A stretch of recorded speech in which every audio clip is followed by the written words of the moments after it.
হযরত আবু দারদা রাদিয়াল্লাহু তাআলা থেকে বর্ণিত আছে যে নবী করিম সাল্লাল্লাহু আলাইহি ওয়াসাল্লাম ইরশাদ কৰিছে, যে ব্যক্তিয়ে ৰাতি শুবলৈ বিছনালৈ আহিল আৰু তেওঁৰ তাহাজ্জুদ পঢ়িবৰ নিয়ত আছিল, কিন্তু এনেদৰে নিদ্ৰামগ্ন হ'ল, তেওঁ ৰাতিপুৱাহে উঠিল, তেওঁ তেওঁৰ নিয়তৰ কাৰণে তাহাজ্জুদৰ সওয়াব পাব আৰু তেওঁৰ টোপনি আল্লাহ তাআলাৰ ফালৰ পৰা এটি পুরস্কার স্বরূপ। সুবহানাল্লাহ। যে ব্যক্তি বিছনার মধ্যে গিয়ে নিয়ত করছে যে আমি তাহাজ্জুদের নামাজ পড়বো ইনশাআল্লাহ আজকে, তারপরে তাহাজ্জুদের নামাজ পড়তে পারে নাই, সে ঘুমের মধ্যে ছিল, আল্লাহ নবী বলতেছে সে ব্যক্তির ঘুমকে আল্লাহর তরফ থেকে দিছে, সে ব্যক্তির তাহাজ্জুদ পড়ার সব তার আমলনামায় আল্লাহ তাআলা দান করে দিয়েছে। সুবহানাল্লাহ। কিন্তু সেটা আমার জন্য নয়, আপনার জন্য নয়। যারা ডেইলি তাহাজ্জুদের নামাজ পড়ে, যারা কি করে ডেইলি তাহাজ্জুদের নামাজ পড়ে, হঠাৎ করে একদিন টের পাইছে না ঘুমের থেকে, তার জন্য। কিন্তু আমি আপনি তো কোনোদিন তাহাজ্জুদের নামাজ পড়ি না। আমরা যদি কি করি, তাহাজ্জুদের নামাজ পড়তে যাই দিনে বছরে একদিন, আর যদি এরকমভাবে নিয়ত করি, আর যদি ঘুমের থেকে হার না পাই, টের না পাই, তাহলে আমাদের জন্য এই সওয়াব না। আসুন কিছু হাদিস শুনি। খুশু, বিনয় আর নম্রতা। যে আপনি যে কোনো আমল করবেন সুস্থ হিসাবে, লাহে ধীরে সুন্দর হিসাবে আদায় করবেন। আপনার ব্যবহার বাজি নম্র ভদ্র, কিরকম নম্র কিরকম ভদ্র আপনার ব্যবহার, সে সম্পর্কে আসুন কয়েকটি হাদিস শুনি।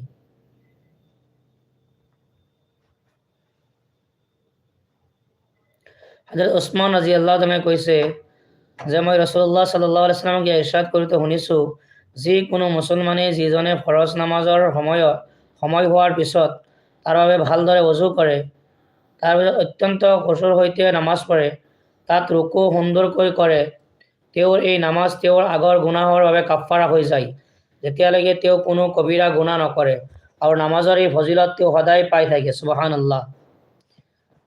ফায়দা নামাজের খুশু ইয়ে যে অন্তৰত আল্লাহ তাআলাৰ আজমত আৰু ভয় থাকে আৰু অঙ্গ প্রত্যঙ্গ শান্ত থাকে। ইয়াৰ উপৰি কিয়াম অৰ্থাৎ থিয় অৱস্থাত চকুৰ দৃষ্টি সিজদাৰ ঠাইত চকুৰ ভৰিৰ আঙুলিসমূহৰ ওপৰত, সাহাদাত সিজদাহত নাকৰ ফালে আৰু বহা অৱস্থাত কোলাৰ ওপৰত থকাটোৱে খুশুৰ মাজত শামিল। আল্লাহ নবী সাল্লাল্লাহু আলাইহি ওয়াসাল্লাম বলতেছে, যে কোনো মুসলমান ব্যক্তি যখন ফরজ নামাজ আদায় করার জন্য ভালো হিসাবে ওযু করে, কি করে? ভালো হিসাবে ওযু করে, তারপরে ভালো হিসাবে অত্যন্ত লাহে ধীরে কি করে নামাজ পড়ে, রুকুগুলি সুন্দর হিসেবে রুকু আদায় করে, তাহলে এই নামাজে তার আগের যত গুনাহ ছিল সব গুনাহ মাফ করে দিবে। সুবহানাল্লাহ। শর্ত হলো কি, সে ব্যক্তি কোনো কবিরা গুনাহ করতে পারবে না। শর্ত হলো সে ব্যক্তি কোনো কবিরা গুনাহ করতে পারবে না, আর নামাজের এই ফজিলত সে ব্যক্তি সদাই পেতে থাকবে।